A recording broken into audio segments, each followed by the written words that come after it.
Daily നിങ്ങൾ makeup use ചെയ്യുമല്ലോ. Makeup use ചെയ്യുമെന്ന് പറയുമ്പോൾ മേക്കപ്പ് എത്രത്തോളം യൂസ് ചെയ്യും, ചിലർക്കെങ്കിലും ഫേസ് ഭയങ്കര ഒരു ഡ്രൈനെസ് ആവും. അങ്ങനെയുള്ളവർക്ക് യൂസ് ചെയ്യാൻ പറ്റുന്ന ബെസ്റ്റ് പ്രോഡക്റ്റാണ് ഹൈടെക് എഗ്ഗു. എങ്ങനെ യൂസ് ചെയ്യണമെന്നല്ലേ, ഇതിൻ്റെ നൈറ്റ് ക്രീമാണ്. എന്നാൽ നൈറ്റ് ക്രീം ആയിട്ടല്ല, രാവിലെ മോയ്സ്ചറൈസറും സൺസ്ക്രീനും യൂസ് ചെയ്യുന്നതിന് മുന്നേ ആയിട്ട് നിങ്ങൾ റെറ്റിനോളോ നിയാസിനമൈഡ് അങ്ങനത്തെ പ്രോഡക്റ്റ് യൂസ് ചെയ്യും. അതിന് പകരം ഈ ഒരു പ്രോഡക്റ്റ് മേക്കപ്പ് കൂടുതൽ യൂസ് ചെയ്യുന്ന ദിവസം മാത്രം ഉപയോഗിക്കുകയാണെങ്കിൽ അങ്ങനെ മതി.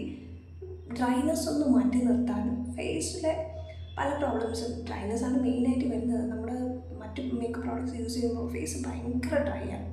അതൊന്ന് അവോയ്ഡ് ചെയ്യാൻ പറ്റുന്ന ബെസ്റ്റ് പ്രോഡക്റ്റാണ്. കുറച്ചെടുക്കുക, ഫേസിലൊന്ന് അപ്ലൈ ചെയ്യുക, ഒരു 1 മിനിറ്റ് ഒന്ന് ഹോൾഡ് ചെയ്തതിന് ശേഷം മറ്റു പ്രോഡക്റ്റ് യൂസ് ചെയ്ത് നോക്കി, ബെസ്റ്റ് റിസൾട്ട് കിട്ടും.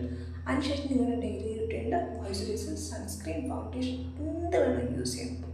ഞാൻ ഈ ഒരു പ്രോഡക്റ്റ് എടുത്തു പറയാൻ കാരണം വേറൊന്നുമല്ല, ഞാൻ ഈ യാത്ര പോകുന്ന ടൈമിലൊക്കെ മിക്കവാറും ക്ലൈമറ്റ് നമ്മുടെ ഒരു പ്രശ്നമാണ്. കാരണം എൻ്റെ ഭയങ്കരമായിട്ടുള്ള ഡ്രൈ സ്കിന്നാണ്.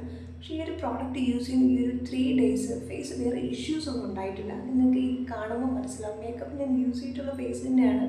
അപ്പോൾ ആ ഒരു ടൈമിൽ നിങ്ങൾക്ക് ഈ ഒരു പ്രോഡക്റ്റ് മാത്രമേ യൂസ് ചെയ്താൽ മതി. എന്നുവെച്ചാൽ ഫസ്റ്റ് യൂസ് ചെയ്തിട്ട് ബാക്കി നിങ്ങളുടെ സ്കിൻ കെയർ റൂട്ടീൻ നോക്കുക.